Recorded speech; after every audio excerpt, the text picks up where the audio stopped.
Değerli dinləyicilər, Azərbaycan dil müəllimləri, ibtidai sinif müəllimləri, o cümlədən abituriyentlər və şagirdlər.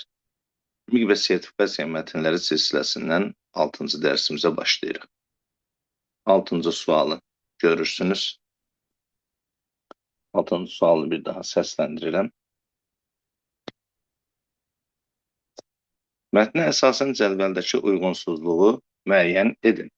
Cədvəl gördüyünüz kimi səbəb-nəticə cədvəlidir. 1. Səbəb. Təbii obyektlər olmur. Nəticəsi, ölkələr arasında sərhədlər müəyyən edilə bilmir. 2. Səbəb. Ərazi böyük olur. Nəticə, dövlət daha qüdrətli olur. 3. Səbəb. Ölkənin dəniz və okeanla sərhədi var. Nəticə, coğrafi mövqeyi əlverişlidir. 4. Səbəb. Ölkələr arasında sərhədlər razılaşdırıla bilmir. Nəticə, mübahisə, hətta münaqişələr baş verir. İndi mətni 2 dəfə sizin üçün səsləndirirəm. Dünyada 200-dən çox müstəqil dövlət vardır. Onlar müxtəlif xüsusiyyətlərinə görə fərqlənir. Hər bir ölkənin özünə məxsus coğrafi mövqeyi var. Coğrafi mövqe, ölkənin digər dövlət və coğrafi obyektlərə, okean, dağ və s. nəzərən yerləşməsidir. Ölkələr okean və dəniz sərhədlərinə malik olduqda, onların coğrafi mövqeyi əlverişli hesab edilir. Su sərhədləri olmayan və ya dağlıqda yerləşən ölkələrin coğrafi mövqeyi əlverişsizdir. Adətən, həmsərhəd ölkələr arasındakı sərhədlər razılaşma əsasında müəyyən edilir. Sərhədlər təbii obyektlərdən sıra dağlar, çaylar, göl sahilləri boyunca keçə bilər.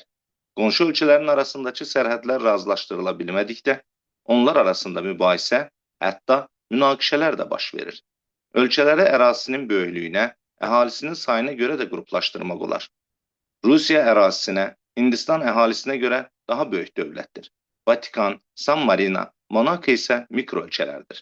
Çağdaş dünyada ölkə üçün ən qiymətli olan nə ərazi böyüklüyü, nə də coğrafi mövqedir. Əsas insan kapitalıdır. Mətni bir daha səsləndirirəm. Dünyada 200-dən çox müstəqil dövlət vardır. Onlar müxtəlif xüsusiyyətlərinə görə fərqlənir. Hər bir ölkənin özünə məxsus coğrafi mövqeyi var. Coğrafi mövqe, ölkənin digər dövlət və coğrafi obyektlərə, okean, dağ və s. nəzərən yerləşməsidir.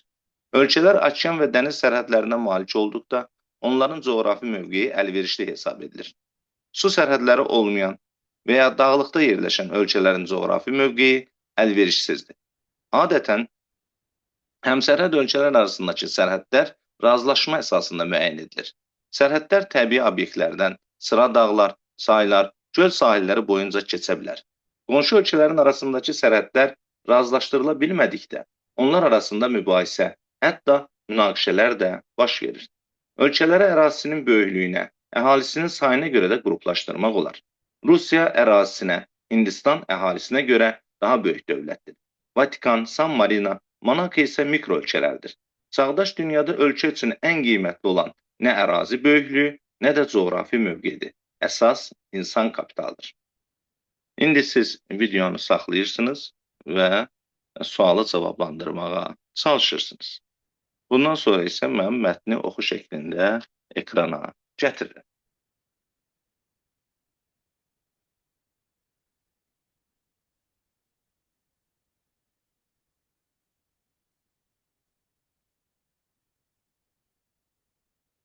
İndi siz yenə oxuyub eləməyə çalışırsınız, ekranı, videonu saxlayırsınız, sualı cavablandırmağa çalışırsınız.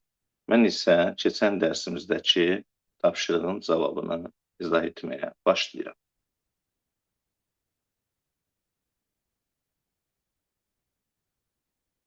Mətn tanış mətn olduğu üçün qeyd etmişdim ki, MİQ və sertifikasiyaya bir mətn düşür, ondan 3 sual olur. Həmin mətnin ikinci sualını şərh edirəm. Mətnə əsasən səhv fikirləri müəyyən edin. 1.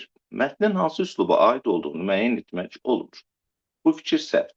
Mətnin publisistik üslubda olduğu açıq-aşkar hiss olunur. Yəni, xalq danışıq dilinə yaxındır, anlaşıqlıdır, kütləvi nitq formasıdır. Düzdür, burada cəmi bir yerdə, ikinci abzasda, çərçivədə və altından xətt çəkilmiş hissənin olan hissənin elmi üslubda olduğunu demək olar. Çünki bu bir tərif. Yoxsa mətn bədii, publisistik üslubdadır. 2-də yazıb ki, böyük ölkələr müxtəlif prinsiplərlə müəyyən edilmiş olsa da, kiçik ölkələrin hansı prinsiplə müəyyən edildiyi göstərilməmişdir. Bu fikir doğrudur. Axırdan 2-ci abzasda yazıb ki, ölkələri ərazisinin böyüklüyünə, əhalisinin sayına görə də qruplaşdırmaq olar. Yəni, Rusiya ərazisinə Hindistan əhalisinə görə daha böyük dövlətdir. Yəni, burada 2 prinsip var. Əhalinin sayı, bir də ərazinin böyüklüyü. Amma Vatikan, San Marino, Monaco isə mikro ölkələrdir. Nəyə görə? Ərazisinin balacalığına görəmi, əhalisinin sayının az olmağına görəmi? Bu mətndə yoxdur. Ona görə 2-ci fikir doğrudur. 3-də deyir, ölkələr arasında mübahisə və yaxud münaqişələrin olmasının labüdlüyü əsaslandırılmışdır. Düzdür. Ölkələr arasında mübahisə və münaqişələrin niyə baş verdiyi göstərilib. Yəni, sərhədlər bölünə bilmir. Amma labüdlük məsələsi yoxdur. Yəni, zəruridir. Mütləq ölkələr arasında mübahisə və münaqişələr olmalıdır. Bu, əsaslandırılmamışdır. Ümumiyyətlə, bu absurd fikirdir. Ölkələr dostluq şəraitində də dövlətlər bir-birinə münasibət saxlaya bilərlər. Ona görə 1 və 3-cü cavablar səhvdir. Cavab B-dir. 4-ün düz olduğunu izah eləyək. Altından xətt çəkilmiş hissə ölkənin digər dövlət və ya coğrafi obyektlərə, okean, dağ və s. nəzərən yerləşməsidir. Çərçivədəki hissənin, yəni coğrafi mövqe hissəsinin şərhi olmaqla yanaşı, fikrin konkret və dəqiq ifadə olunması ilə seçilir. Bəli, bu cümlə dediyimiz kimi elmi üslubdadır. Fikir konkret və dəqiqdir. Hətta belə elmi üslubda olmaq məsələsinə toxunmasaq da, həqiqətən bu altından xətt çəkilmiş hissə çərçivədəki hissəni daha konkret, dəqiq ifadə eləmiş olubdur. Yəni, oradakı fikir ifadə olunarkən dəqiq və konkret ifadə olunmuşdur. Cavab B variantı. Diqqətinizə görə təşəkkür edirəm. Əgər sizə bir faydam toxundursa, mənim üçün nə mutlu.